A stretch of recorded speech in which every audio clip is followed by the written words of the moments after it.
আসসালামু আলাইকুম sir. Hello ওয়ালাইকুম আসসালাম। স্যার, আমার বারবার ডিসকানেক্ট হয়ে গেছিল। ঠিক আছে। তুমি কিছু বলবা? স্যার মানে স্যার নেটের জন্য কথা আসতেছিল না। হ্যাঁ, আমি তোমাদের নাম তো ডাকে ফেলছি।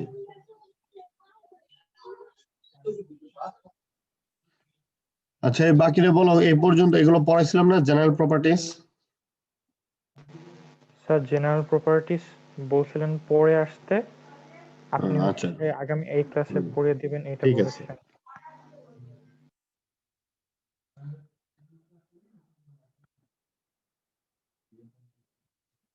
এখন তোমরা উপস্থিত আছো 66 67। আচ্ছা, আমরা একটু পড়া শুরু করে দিই যে general properties of jute fibre, মানে জুটের কি জেনারেল প্রপার্টিসটা কি। এই জেনারেল প্রপার্টিস এর ভিতরেও অনেক ফিজিক্যাল প্রপার্টি চলে আসবে, তবে নরমালি যে ফিচার্স গুলো বেশি থাকে সেগুলো আমরা একটু দেখি জানার চেষ্টা করি। The average linear density of single jute filament lies between 1.3 to 2.6 tex for white jute. Linear density বলতে বোঝানো হচ্ছে যে একটা সিঙ্গেল জুট ফিলামেন্টের ফাইননেস কতটুকু। জুট ফিলামেন্টের ফাইননেস, ফিলামেন্ট বলা হইতেছে এই কারণে এটা একটু লং লেন্থের ফাইবার, এই জন্য, কিন্তু এটা আসলে সিঙ্গেল জুট ফাইবার। তো যাই হোক, এটা হচ্ছে হোয়াইট জুটের জন্য, যদি সাদা সাদা পার্ট যেটাকে বলে তার জন্য হচ্ছে 1.3 থেকে 2.6 টেক্স, আর হচ্ছে 1.8 থেকে 4 টেক্স হচ্ছে তোষা জুটের জন্য। এবার বলো তো, হোয়াইট জুট এবং তোষা জুটের ভিতরে এই টেক্স দেখে বোঝা যাচ্ছে কোনটা বেশি ফাইনার আর কোনটা বেশি কোয়ার্সার? হ্যালো, তোমরা এবার স্যার বলো যে হোয়াইট জুট এবং 2.6 বেশি ফাইনাল। 2.6 ফাইনাল, মানে বলতে চাচ্ছ যে এই হোয়াইট জুটটা ফাইনাল কেন?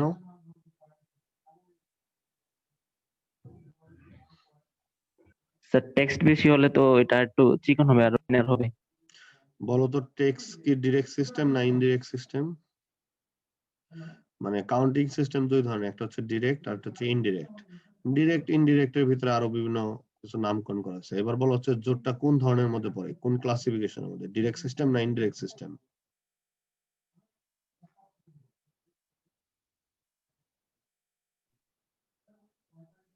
Hello, sir index. Sir index. আর কেউ? ডিরেক্ট। ডিরেক্ট কে বললাম? স্যার আমি স্যার হ্যাঁ, ডিরেক্ট সিস্টেম তোমারটা ঠিক আছে। তাহলে বলো তো, ডিরেক্ট সিস্টেম হলে তাহলে এই দুইটার ভিতরে কোনটা ফাইনার আর কোনটা কোয়ার্সার?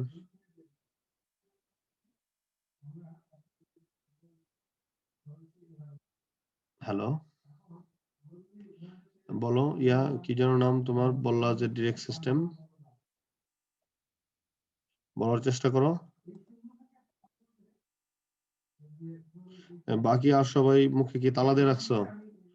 বলতেছি যে যে মার্ক করা যে পোর্শনটা 1.3 and 2.6 tex for white jute and 1.8 থেকে 4 টেক্স ফর তোষা জুট, এটার ভিতরে কোনটা ফাইনার কোনটা কোয়ার্সার?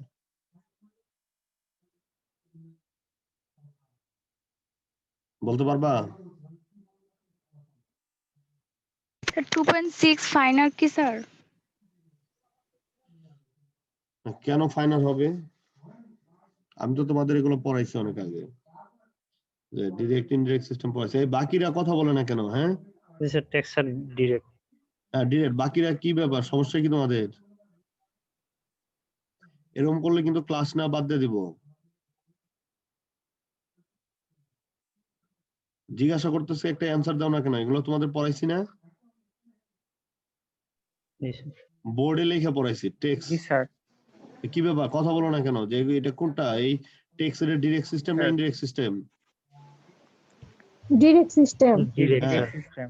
ডিরেক্ট সিস্টেম হলে কি ফিক্স থাকে, লেন্থ না ওয়েট? স্যার এটা ওয়েট স্যার 1000 গ্রামে কি জানি বলে ওয়েটটা হচ্ছে স্যার। ভেরিয়েবল। Wait sir. হ্যাঁ, ওয়েটটা ভেরিয়েবল। হ্যাঁ লেন্থটা হচ্ছে ফিক্সড। আর তাই Length যদি fixed হয় থাকবে। তাহলে এবার বলো যে এগুলোর ভিতরে কোনটা ফাইনাল কোনটা কোয়ার্সাইল। ভিতরে হচ্ছে কোশ্চেনটা বুঝি না, একটু আরেকবার বলেন। বলতেছি এই যে এখানে লেখা আছে একটা হোয়াইট জুট আর একটা হলো তোষা জুট, এই দুইটার ভিতরে কোনটা ফাইনাল কোনটা কোয়ার্সাইল সেটা জিজ্ঞাসা করছি। তাহলে তোমরা বাসায় কি পড়ে আসছো? তোমাদেরকে যে পড়তে বলছিলাম, মানে তোমরা বাসায় তাহলে কি পড়লা? আমি যে তোমাদেরকে বললাম যে জেনারেল প্রপার্টিসটা পড়ে আসবে, এই যে জেনারেল প্রপার্টিসটা, তোমরা কি পড়ে আসলা?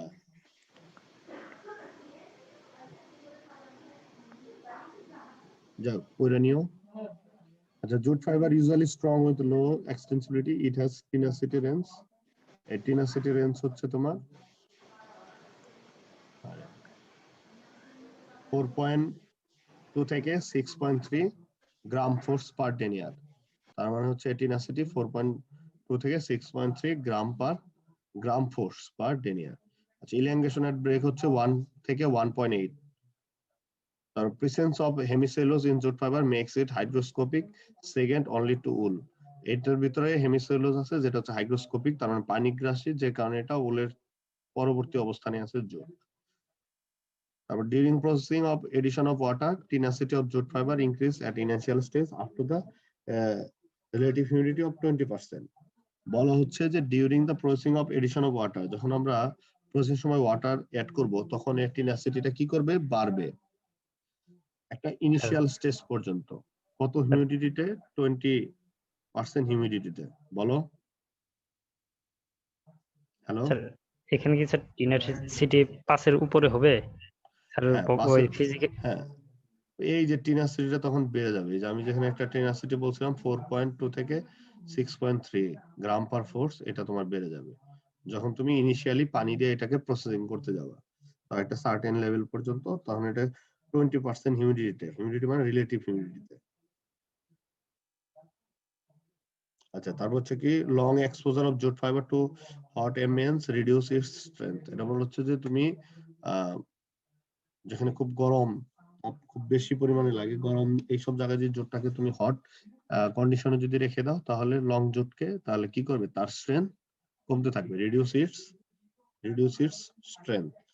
তারপর হচ্ছে dry jute is resistance to electricity, যে আমাদের যে ড্রাই জুটটার সাথে থাকে সেটা electricity resistant, but it loss its property resistance appreciably when moist. তার মানে যখন তোমার এর ভিতরে ময়েশ্চার অ্যাবজর্ব করবে, ময়েস্ট যখন থেকে যাবে তখন এই ইলেকট্রিক্যাল রেজিস্ট্যান্স যে প্রপার্টিটা সেটা তখন ফল করতে থাকবে।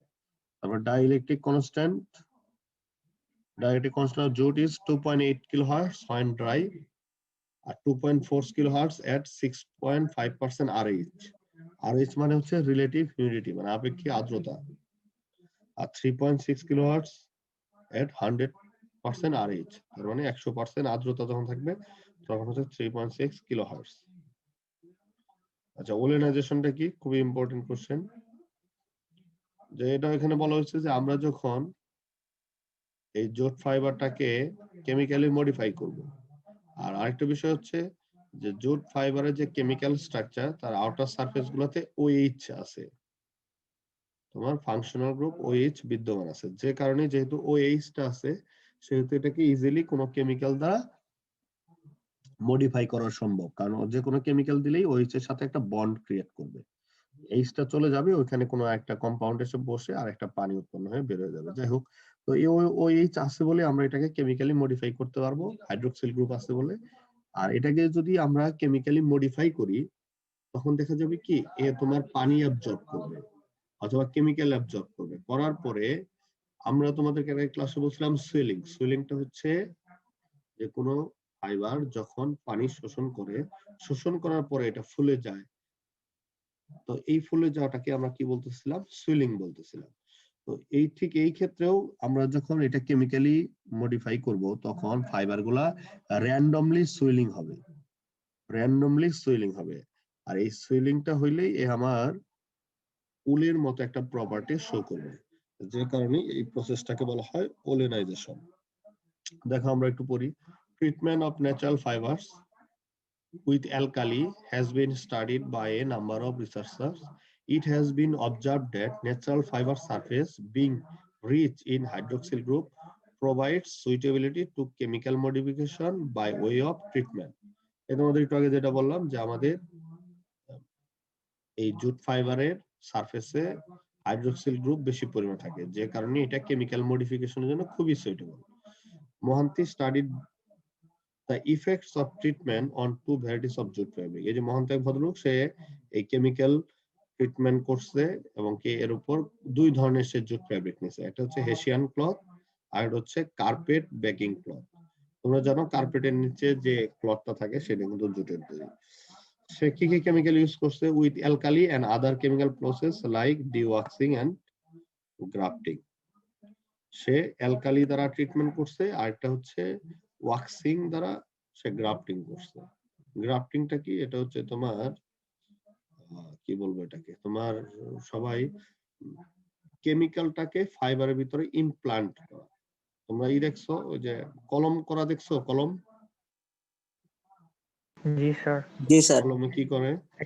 একটা গাছে আরেকটা গাছের অংশ এনে ভিতরে প্রবেশ করা যায়, তাই তো? জি স্যার। ইমপ্লান্ট বলে। তো ওইরকম কেমিক্যালটা এই জুট ফাইবারের ভিতরে প্রবেশ করায় দেওয়াকে বলা হয় গ্রাফটিং। আচ্ছা, the results reveal that alkali treated jute fabric possess higher tensile strength. যে এই যে এই কেমিক্যাল ট্রিটমেন্ট করার পরে রেজাল্ট শো করছে যে jute fabric possess higher tensile strength. তোমার টেনসাইল স্ট্রেংথ বার বেড়ে যায়, বেন্ডিং স্ট্রেংথও বাড়ে। দেন ডিওয়াক্স জুট ফেব্রিক, মানে তুমি যদি ওয়াক্সিং এর থেকে যদি অ্যালকালি ট্রিটমেন্টটা করো তাহলে তার হায়ার টেনসাইল স্ট্রেংথ এবং বেন্ডিং স্ট্রেংথটা বাড়বে ওয়াক্সিং এর থেকে। Due to improvement of adhesive characteristics of the fabric on treatment, jute fiber develop creams like wool when treated with strong alkali due to irregular swelling. একটু আগে যেটা বললাম যে জুট ফাইবারটাকে যখন তুমি অ্যালকালি দ্বারা ট্রিটমেন্ট করবা তখন এর ভিতরে একটা ক্রিমস ডেভেলপ হবে। ক্রিমসটা কি আমি একটু দেখাই দিই। ক্রিমসটা হচ্ছে এই যে এরকম,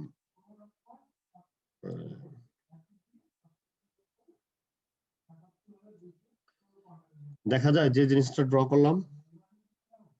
জি স্যার। এরকম ঢেউ খেলানো, তার মানে একটা উইভিনেস, তাই না? এই জিনিসটাকে আমরা বলবো ক্রিম। এই জিনিসটাকে কি বলবো আমরা? এই যে যে জিনিসটা আঁকছে এটাকে আমরা বলবো ক্রিম। আসলে ফাইবারটা কেমন ছিল বলো তো? আসলে ফাইবারটা ছিল এমন, তাই না? সেটাকে কি করা হয়েছে? কেমিক্যালি ট্রিটমেন্ট করার পরে সেই রকম সারফেসের উপরে এরকম ঢেউ খেলে গেছে, এটাকে বলা হয় উইভিনেস। এটা হচ্ছে আমাদের ক্রিম। বুঝাইতে পারছি? জি স্যার। এই ক্রিম ফর্ম করে।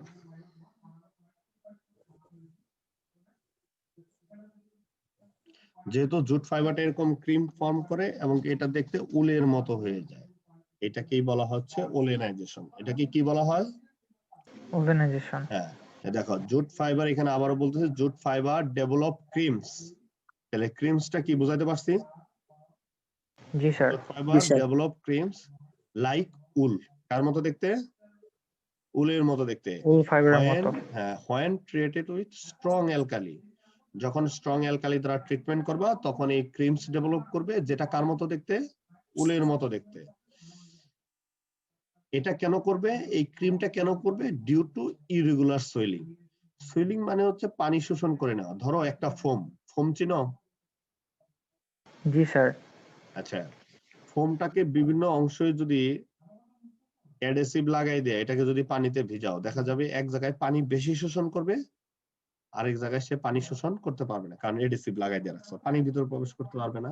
তাহলে কি হবে? এক এক জায়গায় এক এক রকম ভাবে ফুলে যাবে। এই ফুলে যাওয়া অংশটাকেই বলা হচ্ছে কি সুইলিং। বুঝতে পারছো? জি স্যার।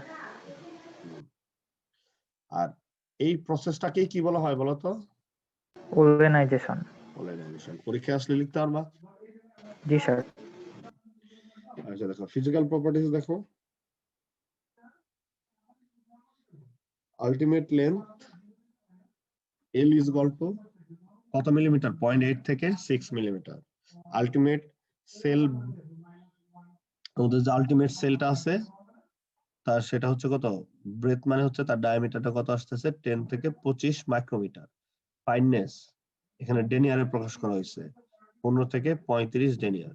টিনাসিটি হচ্ছে গ্রাম পার ডেনিয়ার, কত? 3 থেকে 5। আমরা এর আগেও কিন্তু টিনাসিটিটা একটু পড়ে আসছি, তাই না?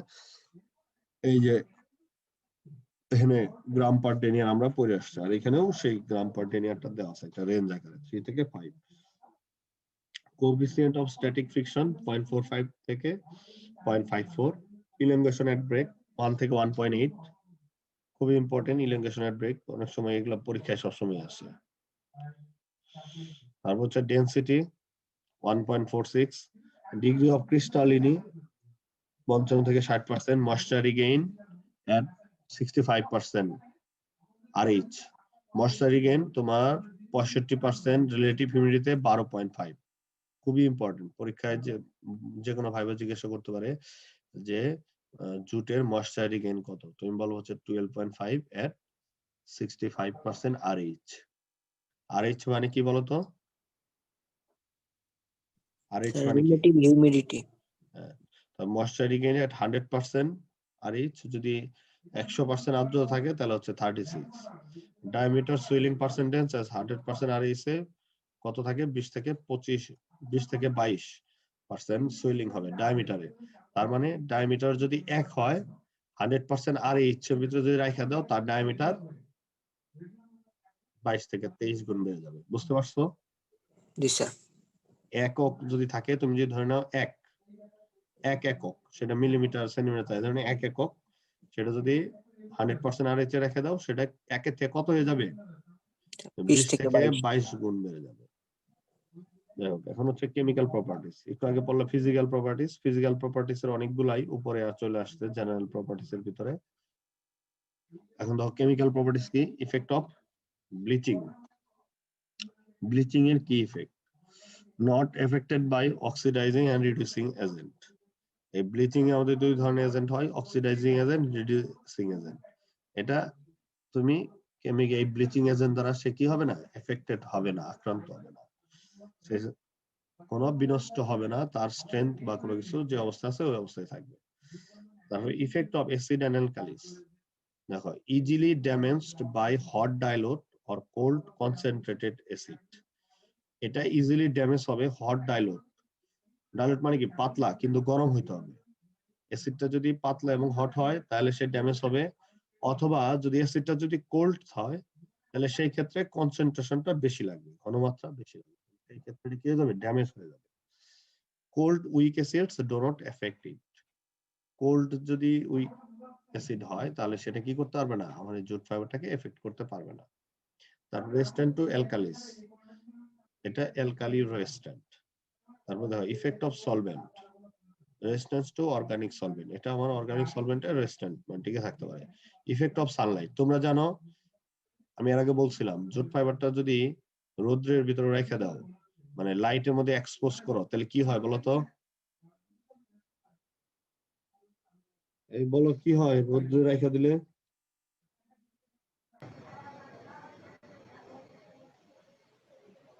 স্যার স্যার ব্ল্যাক স্পট পড়ে এটার উপরে এরকম। না, আমি বলছিলাম যে জুটটা হচ্ছে লিগনোসেলুলোজ ফাইবার, এর মধ্যে লিগনিন আছে, আর লিগনিন বেশি থাকার কারণে এটাকে যদি তোমরা রোদ্রে কিংবা তাপ যে জায়গায় বেশি, জায়গায় খুব গরম, এই পরিবেশে যদি রাখা দাও সে কি করবে? তার স্ট্রেংথ কমে যাবে, টেনাসিটি কমে যাবে। এই জন্যই কিন্তু এটাকে কেমিক্যাল ট্রিটমেন্ট করা হয়েছিল, এর আগে বলছিলাম। যেহেতু এই জন্য এটা বলা হচ্ছে পোর সানলাইট রেজিস্ট্যান্ট, তার মানে হচ্ছে কি সানলাইটে এ খুব ভালো রেজাল্ট দিবে না, poor result. Colour change slightly in presence of sunlight, তুমি যদি এটাকে সানলাইটে রেখে দাও এর কালার আস্তে আস্তে চেঞ্জ হবে। It happens due to presence of lignin in fibre, এটা হয় এই কারণেই, কারণ এর ভিতরে কি উপস্থিত? লিগনিন উপস্থিত, লিগনিন বিদ্যমান। আবার লিগনিন যদি পুরোটা রিমুভ করে ফেলাও কেমিক্যাল দ্বারা তাহলে কি হবে? ফাইবার গুলা স্ট্রেংথ কমে যাবে। আচ্ছা, ডাইএবিলিটি, গুড অ্যাফিনিটি টু বেসিক এটা কিন্তু ডাইস হবে, DYES, বুঝতে পারছো? জি স্যার। এই যে এখানে কিন্তু আমি একটা বানান বলেছে, এই যে দেখো ডেস লেখা, এটা কিন্তু হবে ডাইস, DYES, বুঝছো কি বললাম?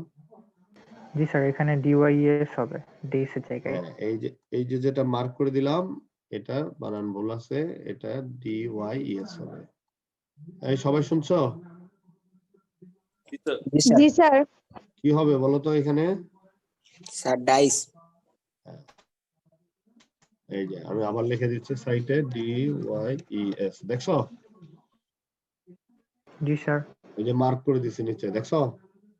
ডাইস।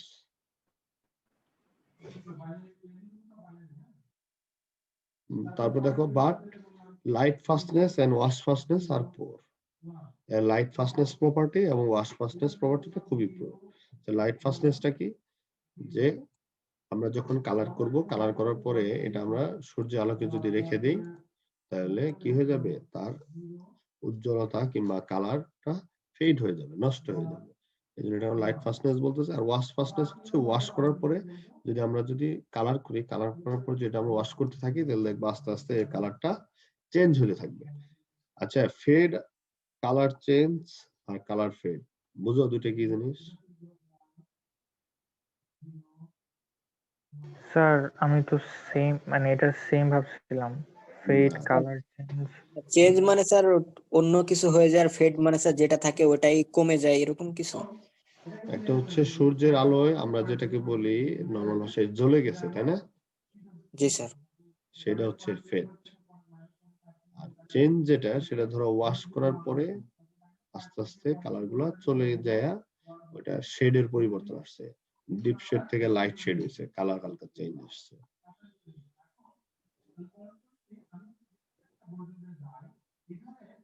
আচ্ছা, এবার দেখো biological property. Scout jute has good accelerators to microorganism and insect. Scoutটা কি আমরা জানি সবাই, স্কাউরিং। স্কাউরিং নাম শুনছো না তোমরা? জি স্যার, মানে জি তেল স্যার। ময়লা, তেল চর্বি স্যার হচ্ছে ওই রিমুভ করার যে প্রক্রিয়া, রিমুভ সেটাকে করা আমরা হয়, বলছি স্কাউরিং। স্কাউরিং বলে। আমরা যদি স্কাউট জুট হয়, সেটা excellent resistant to microorganism and insect.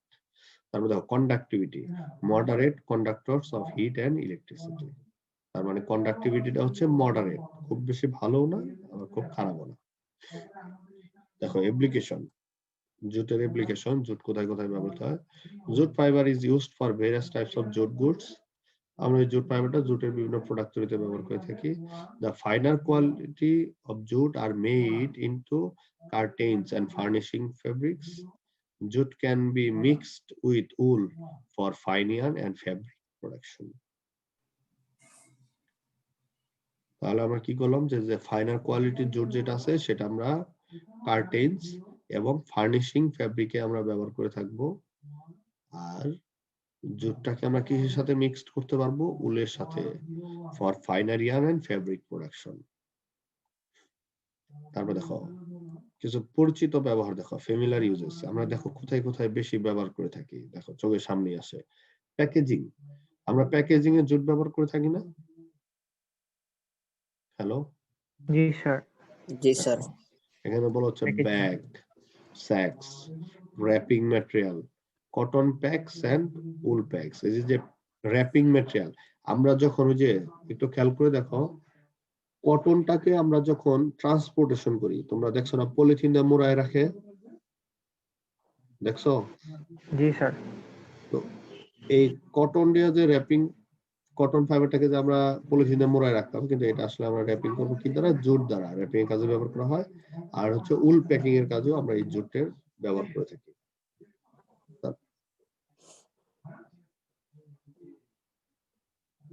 তারপর দেখো জিও টেক্সটাইল। জিও টেক্সটাইলটা তোমাদের এর আগে বলছিলাম যে আমরা মাটির ক্ষয় রোধে আমরা এখানে ব্যবহার করে থাকি, তাই না? দেখো ল্যান্ডফিল কভারিং, এমব্যাঙ্কমেন্ট, রেইনফোর্সমেন্ট, এইসব কাজে আমরা কি করে থাকি, জিও টেক্সটাইলটা আমরা ব্যবহার করে থাকি।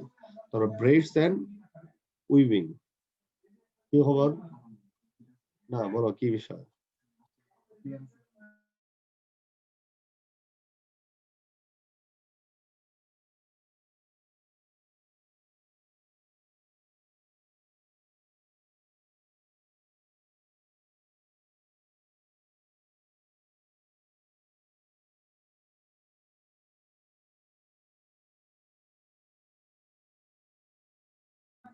হ্যালো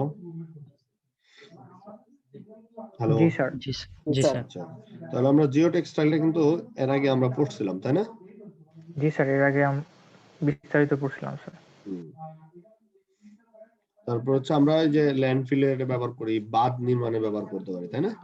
আচ্ছা দেখো, ব্রেড, আমরা জুটের রশি ব্রেড হিসেবে ব্যবহার করতে পারি। ব্রেডটা আসলে ওই রশি না, এটা তোমরা একটু খেয়াল করে দেখবা, ওই যে আমরা ওটাকে কি হিসেবে বলি, যে তোমরা দেখবা একটা জিনিস খেয়াল করে, যে আমরা যে ট্রাউজার গুলা কিনি না, ট্রাউজার, হ্যালো, জি sir.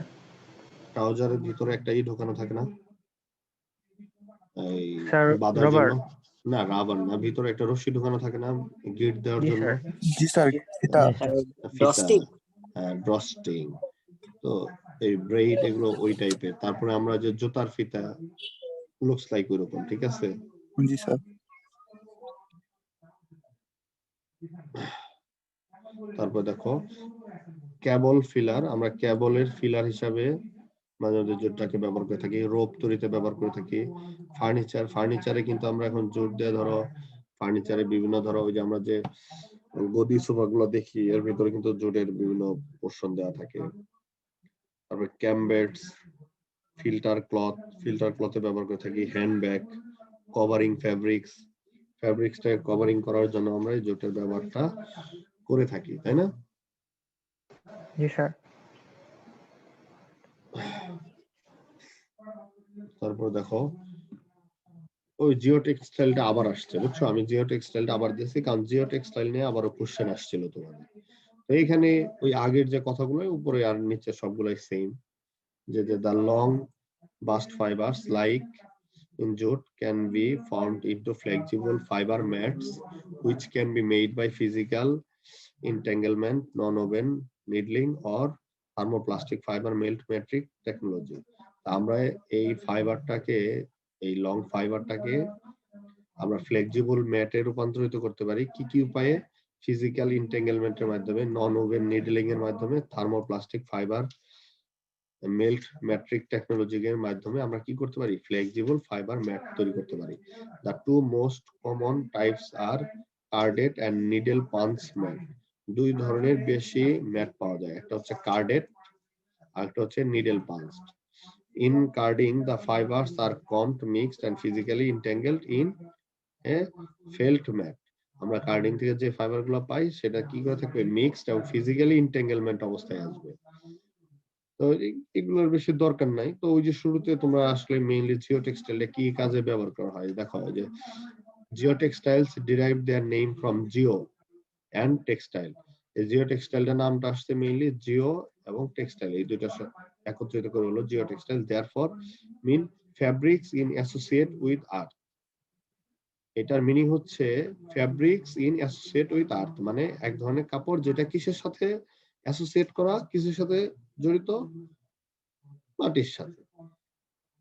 Geotextiles have a large variety of uses. They can be used for mulch around newly planted seedling. Jute fiber mats have a good moisture retention and promote seed germination. তো এর থেকে আমি এর আগে যেটাকে তোমাদের geo textile পড়াইছি ওখানে সহজ ভাষায় লেখা ছিল, এগুলো আসলে এখন দরকার নেই, ওইটুকু পড়লেই হবে। আমরা বলছিলাম কি, জিও টেক্সটাইলটা ব্যবহার করা হয় মেইনলি মাটির ক্ষয় রোধে কিংবা বাঁধ নির্মাণে। আমরা কি ব্যবহার করে থাকি? জিও টেক্সটাইলের ফ্যাব্রিকটা ব্যবহার করে থাকি।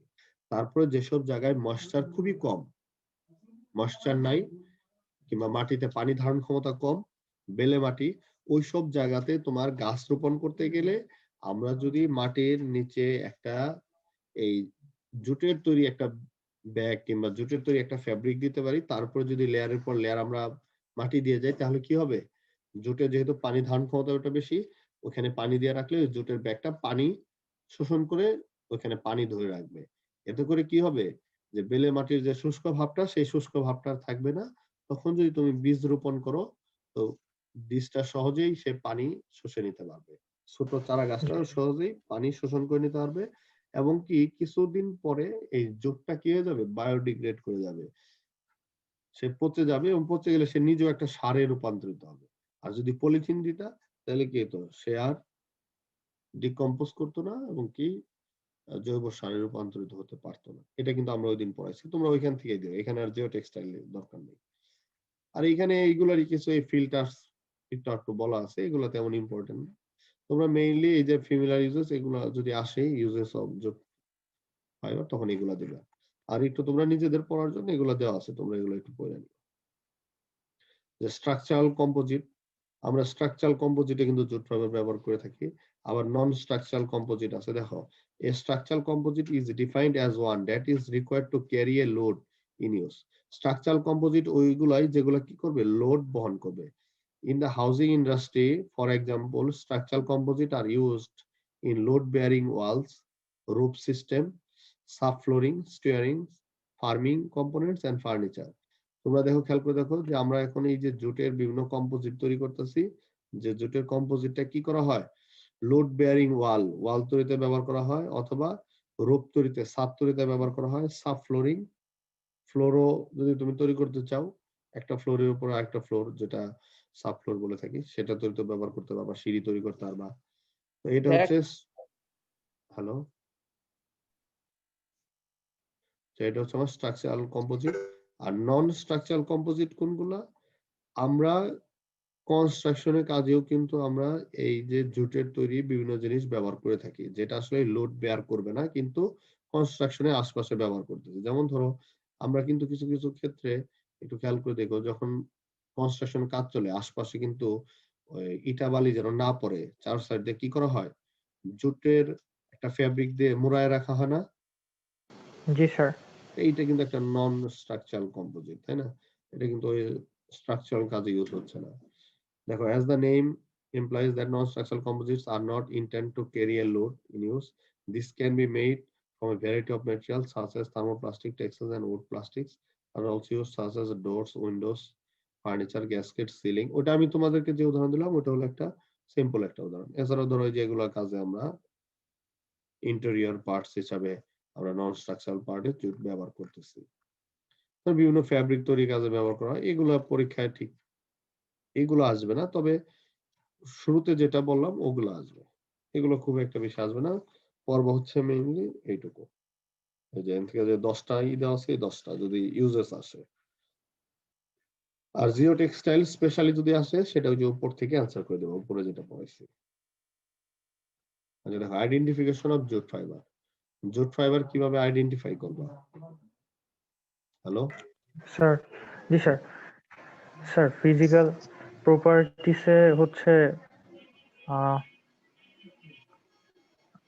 কি জানি বলতে গেছিলাম স্যার, একটু ভুলে গেলাম স্যার। ফিজিক্যাল প্রপার্টিসে ময়েশ্চার রিগেইন স্যার একবার 65% তে হচ্ছে মানে, জি স্যার।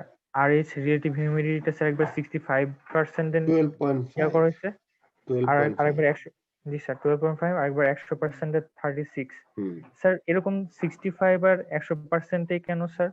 মানে 75 ও তো নিতে পারতো, অথবা 35। রাইট, সুন্দর একটা কোশ্চেন। আমাদের স্ট্যান্ডার্ড যেটা, আমাদের যে স্ট্যান্ডার্ড টেস্টিং টেম্পারেচার যেটা, কিংবা যে জায়গাতে আমরা টেস্ট করব যে কোনো জিনিস, সেটাকে অবশ্যই একটা ল্যাব হইতে হবে, তাই তো? জি স্যার। যে টেস্ট তো ল্যাবেই করা হয়। তাহলে একটা ল্যাবের একটা নির্দিষ্ট তাপমাত্রা এবং আর্দ্রতা থাকতে হবে। কারণ এই জন্যই বাংলাদেশের এখন যে তাপমাত্রা বা আর্দ্রতা, ইউরোপ আমেরিকাতে কি সেম তাপমাত্রা আর্দ্রতা? জি না স্যার। তাহলে ওই দেশের ল্যাবের ভিতরে কি সেম তাপমাত্রা আর্দ্রতা? জি না স্যার। তাহলে বাংলাদেশের যে জিনিসটা তুমি টেস্ট করবা আর ওইখানে যে টেস্ট করবে, তাহলে একটু ভিন্নতা আসবে না? জি স্যার।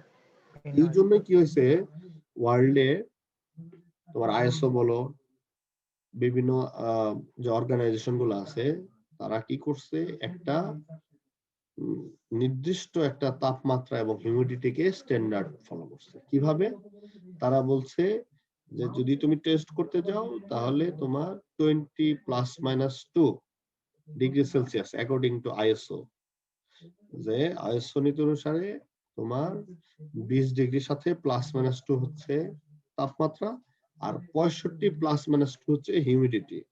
যে কারণেই আমরা যখন টেস্ট করব যে একটা জুট ফ্যাব্রিকের কিংবা জুট ফাইবারের ভিতরে কতটুকু ময়েশ্চার বা পানি আছে সেটা অবশ্যই তোমার RH কততে টেস্ট করতে হবে বলো তো? 60 কততে? 65 RH এ টেস্ট করতে হবে। জি স্যার। আর এটা তো তোমাকে একটা স্ট্যান্ডার্ড বলেই দেওয়া আছে। আচ্ছা, এই জন্য এটা হলো 12.5। আর 100 হচ্ছে যে তুমি সর্বোচ্চ ম্যাক্সিমাম কতটুকু সে পানি ধারণ করতে পারে, ম্যাক্সিমাম। তাহলে ম্যাক্সিমাম তাহলে কতটুকু তাকে RH এ রাখতে হবে ম্যাক্সিমামটা দেখতে গেলে? 100%। 100 এ। তো 100 এ RH এ রাখা দেখা গেছে তার কত? 36। বুঝাইতে পারছি ব্যাপারটা? জি স্যার, বুঝতে পেরেছি স্যার, ধন্যবাদ স্যার। আচ্ছা, এখন আমাদের হচ্ছে আইডেন্টিফিকেশন। আমরা জুট ফাইবারটা কিভাবে আইডেন্টিফাই করতে পারি দেখো।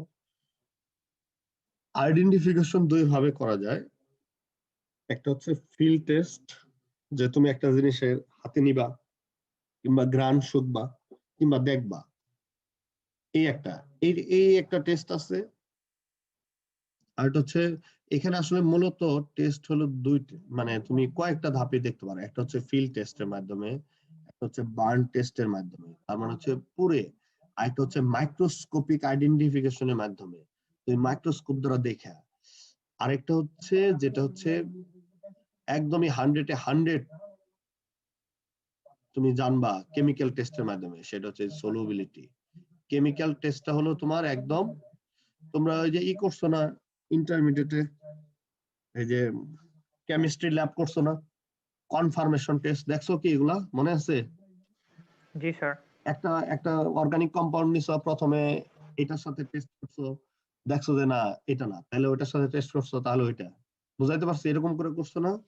জি স্যার, ঠিক মানে সেই মতো। প্রিসিপিটেট দেখে হ্যাঁ আমরা হ্যাঁ হচ্ছে হ্যাঁ ওগুলো নির্ণয় করতাম। হ্যাঁ, জি স্যার। রাইট। এবার দেখো এখানে বলা হচ্ছে স্যার ফিলিং 12টা টেস্ট টেস্ট। করা হয়েছিল লবণের। হ্যাঁ, যাই হোক ওটা করছো, ওইরকম ভাবে আমরা এটা দেখবো। দেখো ফিলিং টেস্ট। ফিল্ড টেস্ট কি? স্টিফ, জুটটা হবে কি স্টিফ এন্ড হার্শ। হার্শ মানে তুমি হাতে নিলে সফট অনুভব করবা না, শক্ত শক্ত একটা ফিল পাবা। তোমার হিউম্যান স্কিনে, মানে তোমার মানব দেহ, তোমার হাতে এরকম একটা স্টিফ, শক্ত এবং হার্শ এরকম একটা ফিল পাবা। বুঝাইতে পারছে? জি স্যার।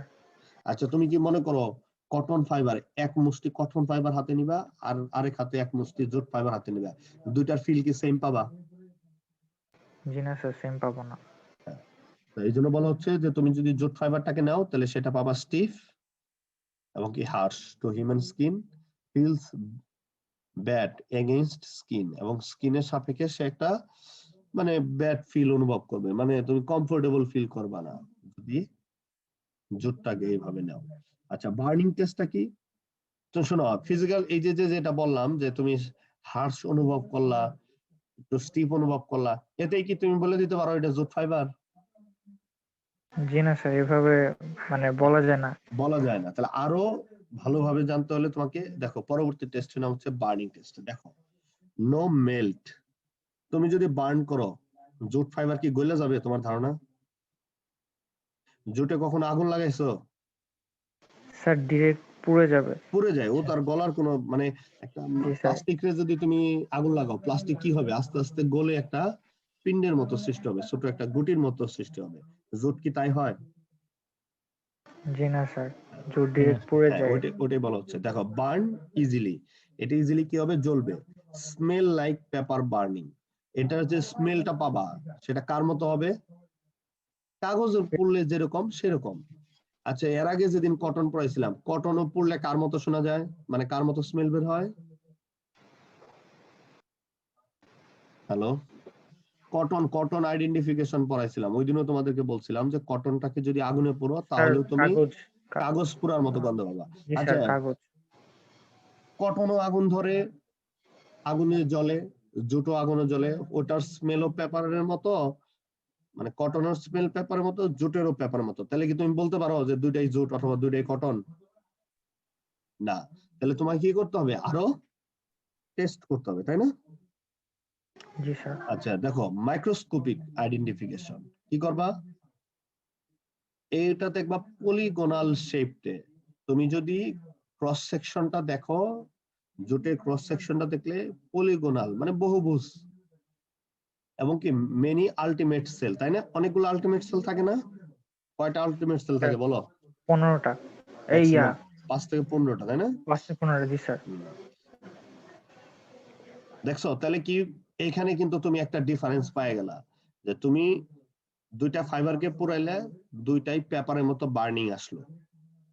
তাহলে তুমি এখনো কনফার্ম না কোনটা জুট কোনটা কটন। এরপরে তুমি কি দেখবা? ক্রস সেকশনাল ভিউ দেখবা। কিসের মাধ্যমে? মাইক্রোস্কোপের মাধ্যমে দেখলা একটা হচ্ছে কি পলিগোনাল শেপের, আর হচ্ছে অনেকগুলো আলটিমেট সেল আছে।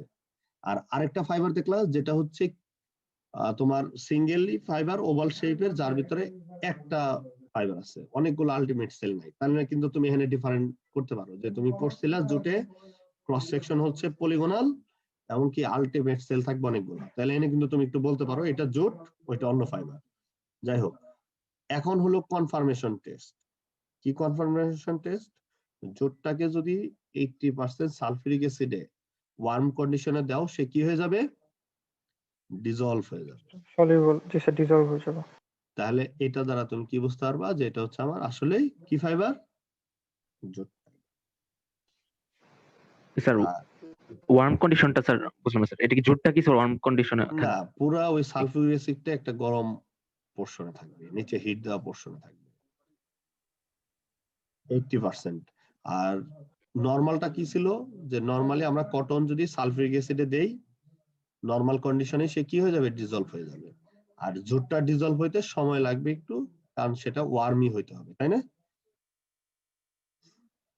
আর জি স্যার। 80% কনসেন্ট্রেশন। জি স্যার। তাহলে এই দুইটা দ্বারাই তাহলে আমরা কিভাবে টেস্ট করতে পারি আইডেন্টিফিকেশন, পরীক্ষায় আসলে সুন্দর করে লিখে দিব। ওকে? আচ্ছা, স্যার এখানে তো 58 দেওয়া স্যার, 80 58%, মানে আমার যে কনসেন্ট্রেশনটা 58% কনসেন্ট্রেশন। আবার এর থেকে কম পার্সেন্টেজেও দিতে পারো, তাহলে তোমার জি স্যার। আরো ওয়ার্মি কন্ডিশন আরো বাড়াইতে হবে, ওটাকে আরো বেশি হট হইতে হবে। আচ্ছা, ডিফেক্টস অফ জুট ফাইবার। জুটে কি কি ডিফেক্টস থাকে? দেখো, spiky jute, rooty jute, croppy jute, knotty jute, হানকা, mossy, glossy, flabby, runners, dust jute fibre, hard damage, weak fibre. এই কয়েকটা হচ্ছে তোমার জুটের ডিফেক্টস। তোমরা একটু এই জুটের ডিফেক্টস গুলো আগামী ক্লাসে পড়ে আসবে। আর এই অ্যাডভান্টেজটা, জুটের অ্যাডভান্টেজ কি আর ডিসঅ্যাডভান্টেজ কি, এই টার্মগুলো তিনটা আগামী ক্লাসে পড়ে আসবে। আর আগামী ক্লাসে তোমাদের জুটের উপরে আমি জিজ্ঞাসাবাদ করব, ঠিক আছে? একজন একজন করে রোল নাম্বার ধরবো, আমি সবাইকে জিজ্ঞাসা করব। এই জন্য সবাই জোটটা পড়ে আসবা, ভালো মতো পড়ে আসবা, যেন অ্যান্সার করতে পারো। জি স্যার। আসসালামু আলাইকুম স্যার। স্যার রেকর্ড গুলি দিলে স্যার একটু ভালো হতো। হ্যাঁ, রেকর্ড দেব। আগে তোমরা কালকে ক্লাসে পড়ে আসো আগে, কেমন? জি স্যার। ঠিক আছে, তাহলে তোমরা রোল নাম্বার দাও সবাই।